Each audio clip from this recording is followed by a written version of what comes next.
प्रश्न विचारा. 1 सप्टेंबरला आपला संघर्ष आणि एल्गार मोर्चा मुंबईला जातोय. कशा पद्धतीचं नियोजन आहे? बघा, 1 सप्टेंबरला पुणे जिल्ह्यातल्या दौंड तालुक्यातल्या पाटस टोल नाक्याला हजारोंच्या लाखोंच्या संख्येनं माणसं तिथं जमतील आणि हजारोंच्या संख्येनं 4 व्हीलर म्हणजे गाड्या तिथं जमतील आणि तिथून आमचा ओबीसी संघर्ष यात्रेचा, ओबीसी आरक्षण बचाव यात्रेचा, ओबीसींचा आर्त आक्रोश आम्ही मुंबईला राजधानीच्या दिशेनं, जिथं कायद्याचं सभागृह ज्या मुंबईमध्ये आहे तिकडं आमचं आरक्षण बुडवण्याचा निषेध करण्यासाठी आणि आमचं आरक्षण वाचवण्यासाठी आम्ही मुंबईच्या दिशेनं 1 सप्टेंबरला दौंड पाटसच्या टोल नाक्यावरून लाखोंच्या संख्येने निघणार आहोत. आपण या संदर्भात राज्यामध्ये दौरे करतायत, कशा पद्धतीचा प्रतिसाद आहे? प्रत्येक गावामधून आजपर्यंत मी 60-70 बैठका घेतल्या. त्या बैठकामध्ये एका बैठकीमध्ये कमीत कमी 20 ते 25 4 व्हीलर त्या गावातून निघणार आहेत. हा लढा कुठल्या धनदांडग्याचा नाही, कुठल्या आमदाराचा नाही, कुठल्या खासदाराचा नाही, कुठल्या पक्षाचा नाही. हा लढा गावगाड्यातल्या 300-350 ओबीसी आणि भटके विमुक्त जाती जमातींचा आहे. ओबीसींची चेष्टा करून ओबीसी विस्थापित आहे, ओबीसी एकत्रित नाही, या आमच्या अगतिकतेचा, आमच्या मागासलेपणाचा, आमच्यावर होणाऱ्या सामाजिक अन्यायाचा गैरफायदा इथल्या शासनानं घेऊन आमचं आरक्षण बुडवलेलं आहे. या महाराष्ट्राच्या मुख्यमंत्र्यांनी आमच्या हक्क अधिकाराचं संरक्षण केलेलं नाही. एका चौथी नापास माणसाच्या सांगण्यावरनं बेकायदा GR जे सुप्रीम कोर्टाला मान्य नाहीत, जे वेगवेगळ्या आयोगांना मान्य नाहीत आणि मराठा समाज जर ओबीसीमध्ये आला तर ओबीसी त्यांच्या स्पर्धेत टिकू शकत नाही, अशी आमच्याकडे शेकड्यानं उदाहरणं आहेत. त्यामुळं आम्ही आमचं आरक्षण वाचवण्यासाठी मुंबईच्या दिशेनं लाखोंच्या संख्येनं 1 सप्टेंबरला निघत आहोत. ओबीसी संघटित होतोय असं वाटतंय आता? 100% ओबीसी संघटित होतोय. इथं मेजर मायक्रो म्हणायची आज वेळ नाही, कोण पुढं जाईल असं म्हणायची वेळ नाही. वेगवेगळ्या जात संघटनांच्या प्रमुखांना आम्ही भेटतोय, त्यांना आम्ही सामील होण्याचं आवाहन करतोय आणि बहुसंख्येने निघेल. प्रचंड आत्मविश्वासाने तुम्हाला सांगतो की लाखोंचा जनसमुदाय मुंबईला निघेल. शासनाचे मंत्री म्हणतायत की ओबीसीचं न काढता आम्ही मराठा समाजाला आरक्षण देणार आहे. ऑलरेडी ओबीसीचं आरक्षण त्यांनी मराठा समाजाला देऊन टाकलंय. कारण 22,20,577 प्रमाणपत्र वाटून झाल्याचं शासनानं जाहीर केलंय.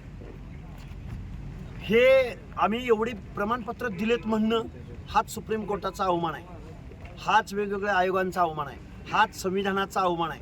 कारण सामाजिक मागासांची अख्खी कायनात या सरकारनं मराठा समाजाला ओबीसीमध्ये टाकून ओबीसींचा सामाजिक न्याय हक्क जमिनीत गाडलेला आहे.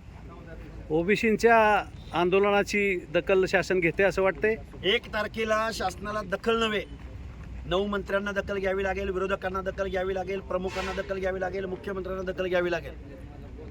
या मंत्रिमंडळातील ओबीसी मंत्री आहेत, त्यांना आपण काय आवाहन कराल? त्या मंत्र्यांना मी सांगेन, तुम्ही बोला. ओबीसी आहेत म्हणून तुम्हाला स्थान आहे.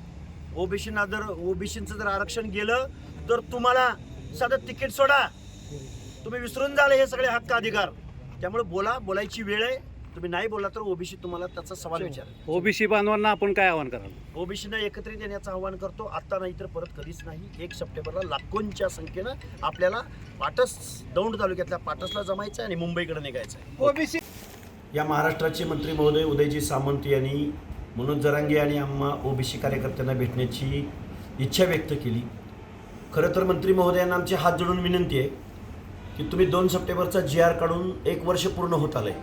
तुम्ही 2 सप्टेंबरचा GR रद्द करणार का? आणि सामाजिक मागासांच्या या आरक्षणामध्ये मराठा समाजाचं कुणबीकरणाद्वारे जो समावेश केला आहे तो तुम्ही रद्द करणार का?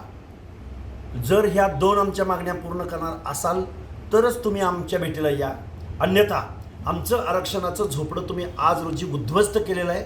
1 वर्षभराच्या कालावधीमध्ये कुठलाही महाराष्ट्रातला मंत्री किंवा आमदार किंवा खासदार किंवा मुख्यमंत्री किंवा विरोधी पक्षाचा नेता ओबीसीच्या बाजूनं बोललेला नाही.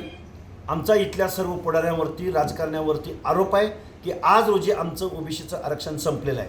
त्यामुळं 2 सप्टेंबरचा GR रद्द करा आणि मराठा समाजाला जे तुम्ही SC-BCचं 10% आरक्षण दिलं आहे किंवा जे तुम्ही EWSचं आरक्षण दिलं आहे ते तुम्ही त्यांना द्यावं. 27% आणि परत वरचं 2%, 29% पुढचं आरक्षण मराठा समाजाला तुम्हाला कुठलं द्यायचं ते द्या.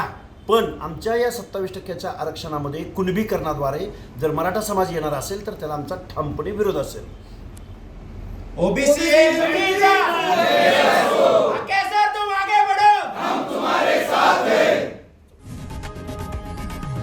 लोकशाही मराठी ऐका, पहा, जागरूक रहा.